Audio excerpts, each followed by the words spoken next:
एसिस bank की latest report की headlines तो सबने देखी होंगी, मुनाफे में थोड़ी गिरावट। लेकिन क्या असली कहानी बस इतनी सी है? अक्सर हेडलाइन के पीछे एक पूरी अलग ही दुनिया छिपी होती है।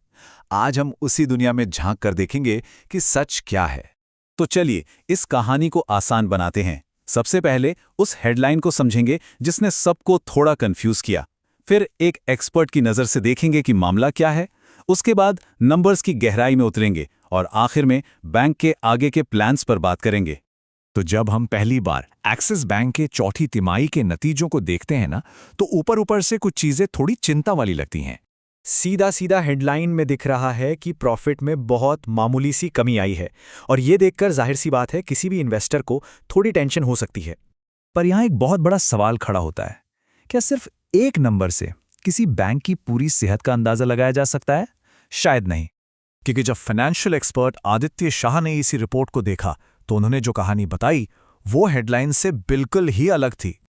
उनका साफ कहना था, ये नंबर्स तो बढ़िया हैं, इसमें शिकायत करने जैसा कुछ है ही नहीं। अब सोचने वाली बात है, एक तरफ प्रॉफिट में गिरावट और दूसरी तरफ कोई शिकायत नहीं। ऐसा क्यों? तो उनका पॉइंट ये था कि ऊपर के प्रॉफिट नंबर को छोड़कर बैंक के असल काम यानी उसके कोर बिजनेस को देखना जरूरी है, और वहां सब कुछ बढ़िया चल रहा है।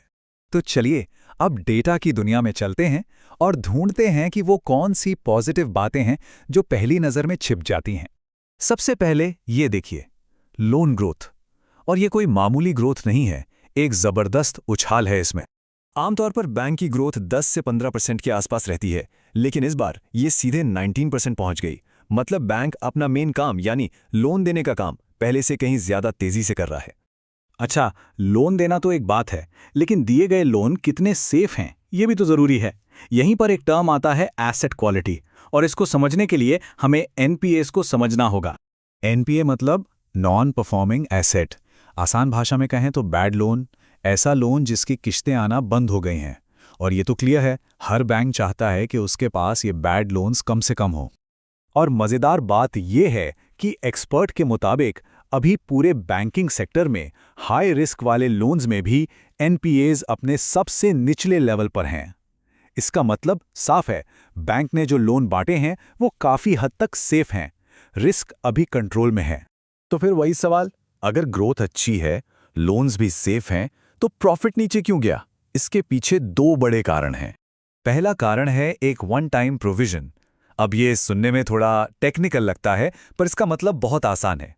इसे ऐसे समझिए, बैंक ने अपने प्रॉफिट का एक हिस्सा निकालकर एक अलग गुल्लक में डाल दिया। क्यों? ताकि अगर फ्यूचर में कोई लोन खराब हो तो उस गुल्लक से उसकी भरपाई की जा सके। तो जब पैसा गुल्लक में गया तो कागज पर प्रॉफिट कम दिखा, सिंपल। और क्योंकि ये हर बार नहीं होता, ये एक वन ऑफ चीज थी, इसलिए एक्सपर्ट इसको लेकर ज्यादा परेशान नहीं है।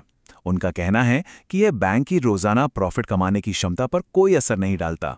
अब आते हैं दूसरे कारण पर, और ये जुड़ा है बैंक के फ्यूचर प्लान से कि आगे बढ़ने के लिए बैंक पैसा कहां से लाएगा।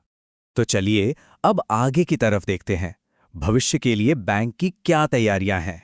बैंक ने एक बहुत बड़ा प्लान अनाउंस किया है, पूरे 55,000 करोड़ रुपए मार्केट से उठाने का।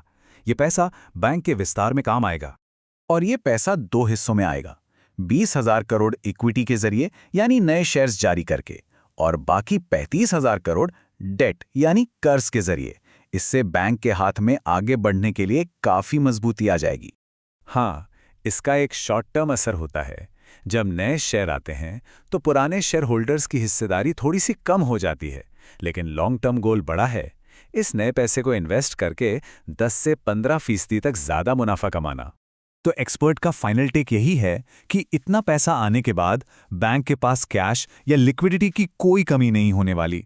वो आगे की ग्रोथ के लिए पूरी तरह से तैयार हैं।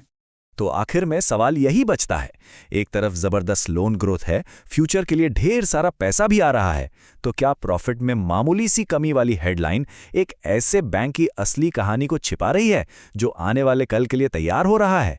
शायद असली कहानी हेडलाइन में नहीं, इन नंबर्स के पीछे छिपी है।